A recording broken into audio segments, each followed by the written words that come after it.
Okay, so let's continue with the second part of our attributes of exponential functions. So we already went over the parent function and its attributes, of course, what the parent function looks like, the growth and decay. So now let's go over the exponential growth. What does that mean?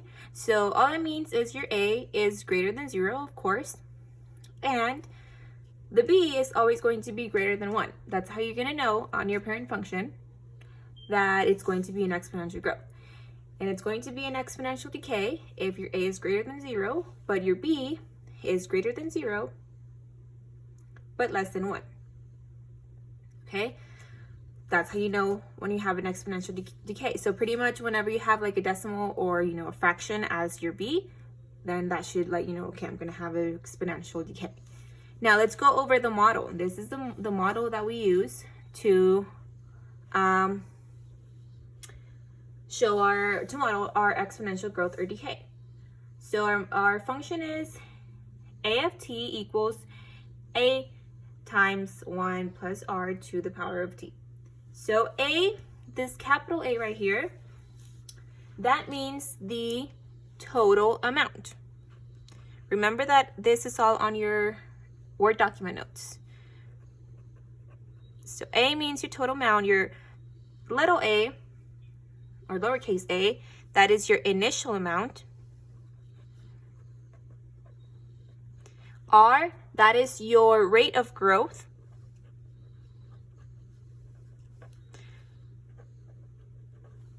Okay, and that means that if your R is greater than 0, or it can also be your rate of decay, and that is if your R is less than 0.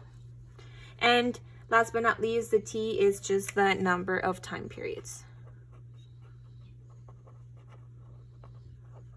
Okay, so that's all we need to know in order to model exponential growth or decay with a function.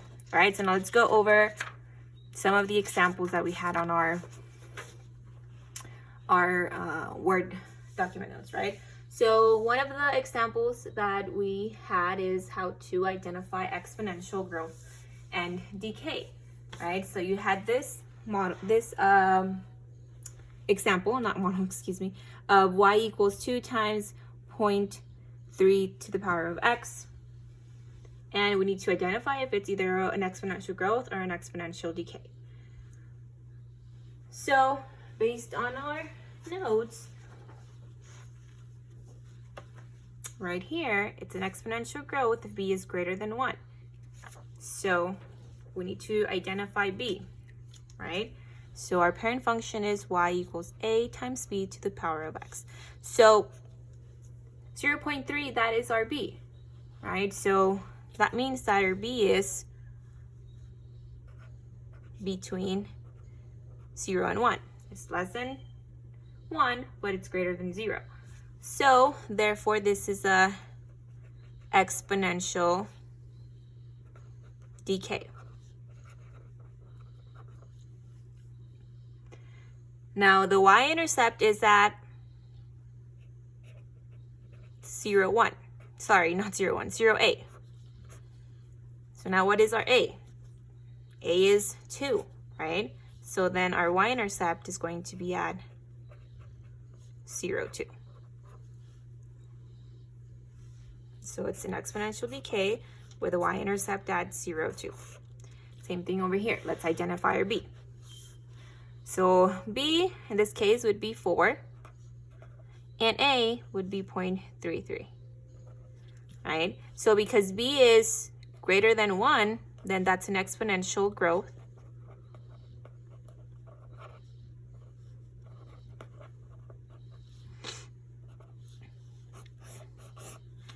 Right? And your y-intercept would be at 0, a. In this case, our a is 0.33. So your y-intercept is at 0.33. Okay, now we have this version right here where it's kind of like a little word problem, right? It's not like a huge worded problem, but it says you put $500 into a savings account for 7 years. The account pays 5% interest annually, right? So is it going to be an exponential growth or an exponential decay? Well, it says that the amount of money, it grows by 5% annually, because it's, you know, telling you it pays 5% of interest annually.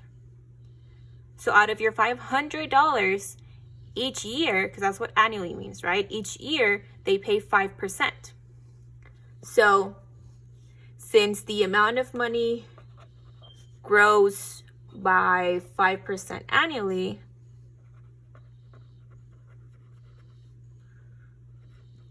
then that means that it represents an exponential growth.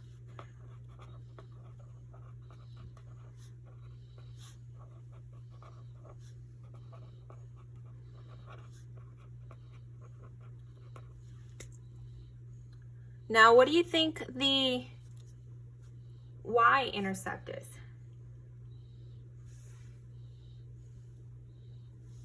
So over here, normally our y-intercept, we take A, right? We take A, and that would be our y value for the y-intercept. So in this case, the y-intercept is going to be the initial amount, the initial investment, right? So here, our y-intercept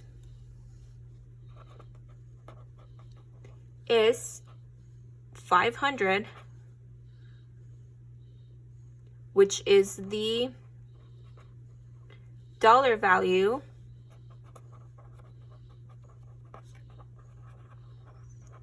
of the initial investment.